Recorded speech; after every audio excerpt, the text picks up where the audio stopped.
అన్నగారు ఒకటి మర్చిపోయారు, గ్యాస్ జిహాద్ అనే పేరు నడుస్తుంది. రీసెంట్ గా గ్యాస్ షార్టేజ్ అయినప్పుడు గ్యాస్ రాకుంటే గ్యాస్ జిహాద్ ప్రతి మతోన్మాదం ఎట్లా పెట్టలేకపోతుందో, లవ్ జిహాద్,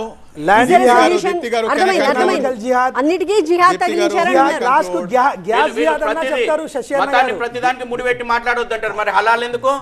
హలాల్ సర్టిఫికేట్ ఎందుకు? ఎకనామిక్ జిహాదు ఈ దేశంలో సమాంతరమైనటువంటి ఆర్థిక వ్యవస్థను నిర్మాణం చేసి హలాల్ పేరు మీద వస్తున్నటువంటి డబ్బులను ఇటువంటి అనైతిక కార్యక్రమాలకు మళ్లింపు చేస్తా ఉన్నారు.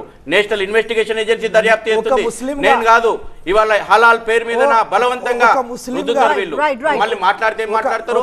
ప్రతి దాన్ని మతాన్ని ముడిపెట్టి మాట్లాడద్దు, ప్రతి దాన్ని మతంతో ముడిపెట్టి కుట్రలు చేస్తుంది మీరు. ఒక ముస్లిం గా నేను చెప్తున్నాను, ఒక ముస్లిం తప్పు చేస్తే మతానితో ముడిపెట్టకూడదు అని నేను చెప్తా ఉన్నాను శశి గారితో.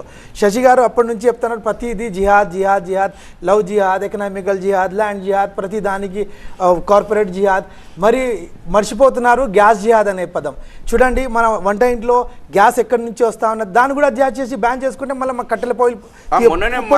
అయితే నేను చెప్పేది ప్లీజ్ దయచేసి ప్రతి దానికి మతంతో ముడిపెట్టకండి. కాకపోతే మన భారతదేశంలో పోలీస్ ఏజెన్సీ ఒకవేళ శశి గారు అన్ని డిసిషన్ తీసుకుంటే అందరు తప్పు ఉంటే తప్పు చేసిన వానికి ఉరి వేయాలి. వాడు ముస్లిం అయినా క్రిస్టియన్ అయినా హిందూ అయినా. అనేటువంటిది ఒక వింగ్ స్టార్ట్ అయింది. రోజుకు 5-6 కేసులు. ఆహార కల్తీ ఎట్లా చేయాలా, ప్రతి గల్లీకి ఒక సంతాన సాఫల్య. ఈ రోజున కిరాణా షాపులు ఎన్ని వస్తున్నాయో మార్కెట్ లోపల సంతాన సాఫల్య కేంద్రాలు అన్ని వస్తున్నాయి. కారణం ఫుడ్ జిహాద్ నడుస్తా ఉంది. హిందువుల యొక్క జనసంఖ్యను తగ్గించడానికి ఫుడ్ జిహాద్ నడుస్తుంది. ఇదేమి మేం చెప్తున్నది కాదు.